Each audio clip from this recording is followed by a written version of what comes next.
Monseigneur Lacombe, bonjour. Bonjour.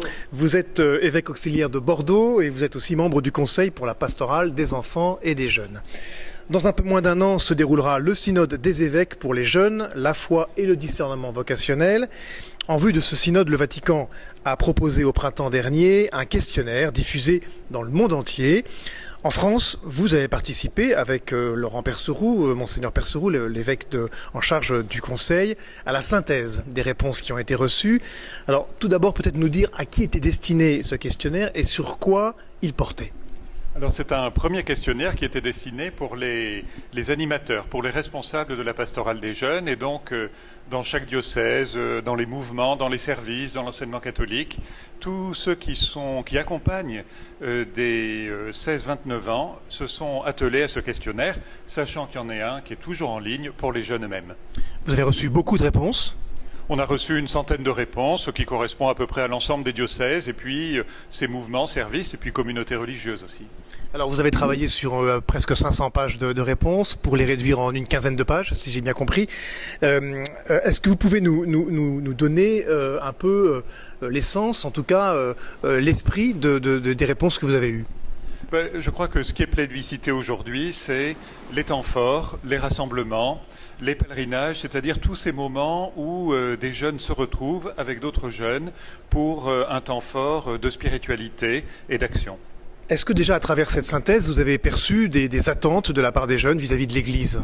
Alors les attentes directement des jeunes, eh bien, il nous faut attendre le résultat du questionnaire jeune lui-même, mais les accompagnateurs de jeunes savent quand même ce qu'il en est, et on voit trois types d'attentes. Une attente liée à l'intériorité, c'est-à-dire à la prière, à l'oraison, au silence, à l'adoration. Une autre liée à l'action et à la responsabilité, c'est-à-dire mener des projets, qu'ils soient caritatifs, liturgiques, liés à la musique, mais du concret et dans lequel il y a des responsabilités. Et puis une troisième attente, c'est celle de convivialité, de fraternité, de rencontre. Alors ce qui est intéressant, c'est qu'on voit des choses qui se font actuellement pour les jeunes et puis d'autres qui se font moins aussi.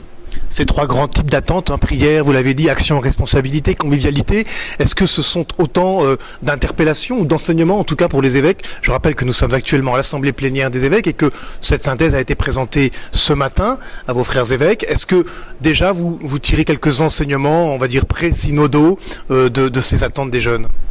Oui, il y a eu un grand intérêt qui était aux jeunes eux-mêmes, et puis un autre peut-être dont on va parler, qui est lié aux vocations elles-mêmes. Mais par rapport aux attentes des jeunes, ce qu'on voit, c'est qu'il y a un certain nombre de ces propositions qui sont faites dans des groupes de jeunes, et puis il y en a d'autres qui sont pas vraiment faites. C'est-à-dire qu'il y a beaucoup de jeunes à qui on propose des temps de réflexion, des temps d'animation, c'est très important, mais on voit là qu'il faut aussi proposer ces temps de prière, ces responsabilités, cette action, ce concret, comme on peut le voir dans le scoutisme, comme on peut le voir dans les PLVTT, et puis aussi cette convivialité que l'Église pratique depuis longtemps, mais on est encouragé à le vivre davantage. Il est très important que les évêques puissent s'emparer de toutes ces attentes, de toutes ces questions pour le synode qui aura lieu en octobre 2018. Je le précise, qu'est-ce que va devenir cette synthèse maintenant qu'elle a été élaborée, quel va être son chemin et à quoi va-t-elle servir finalement ? Eh bien, cette synthèse avec les réponses des jeunes au questionnaire jeune, ça va servir à ce qu'on appelle l'instrumentum laboris, c'est-à-dire l'instrument de travail, c'est-à-dire qu'on consulte toute l'Église, à la fois les jeunes eux-mêmes et ceux qui les accompagnent, pour faire un document de travail qui va précéder le synode lui-même. On pense que ce document de travail arrivera vers le printemps. On a une date ou pas encore vraiment ?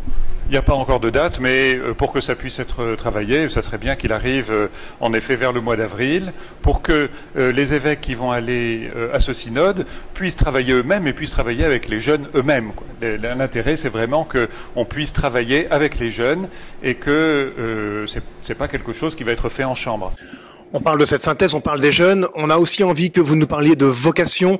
Est-ce que c'est l'occasion aussi de relancer ou de travailler à la pastorale des vocations ? Oui, c'est-à-dire que dans ce synode, c'est toutes les vocations. Chaque jeune est attendu par le Christ sur son chemin vocationnel. Donc c'est bien sûr les vocations spécifiques, de prêtres, de religieux, de religieuses, mais c'est aussi le chemin de chaque jeune, comme nous le voyons dans la Bible.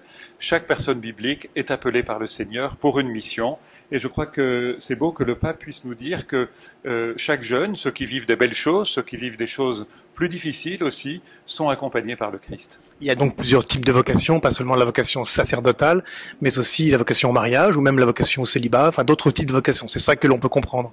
Oui, c'est toutes ces vocations, et puis c'est une manière de découvrir cette vocation, parce que quand on est jeune, il y a une infinité de palettes. Il y en a qui savent très bien ce pourquoi ils sont appelés, ce qu'ils vont faire, et il y en a d'autres qui ont plus de difficultés.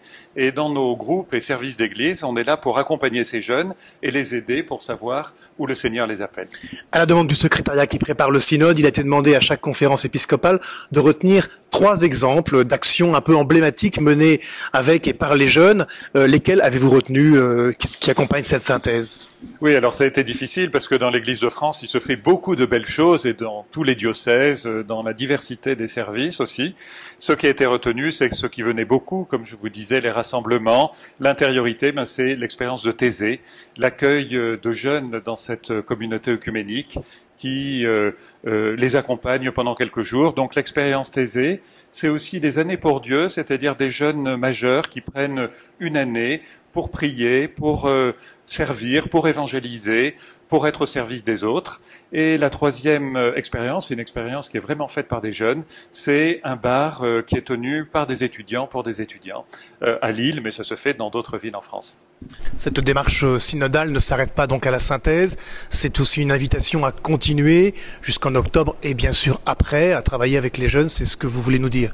Oui, et je dirais même plus largement, c'est-à-dire que ce synode pour les jeunes, il s'inscrit, je dirais, dans la continuité d'Amoris Laetitia, qui est l'exhortation qui a suivi les synodes sur la famille.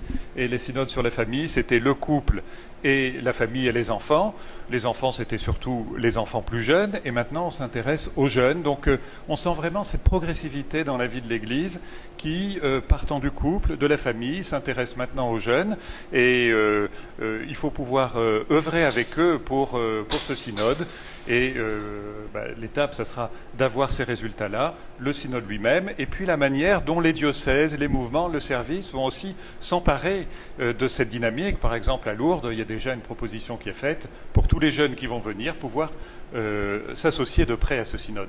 C'est donc un chantier qu'il faut continuer à construire parce qu'il a déjà été commencé et qui est relancé avec ce travail de synthèse. Monseigneur Bertrand Lacombe, merci beaucoup d'avoir répondu à ces questions. Je rappelle que dès aujourd'hui, vous pouvez trouver sur le site internet église.catholique.fr la synthèse, la fameuse synthèse dont nous venons de parler, et ainsi que beaucoup d'autres informations concernant ce synode des évêques pour les jeunes, la foi et le discernement vocationnel qui aura lieu en octobre 2018.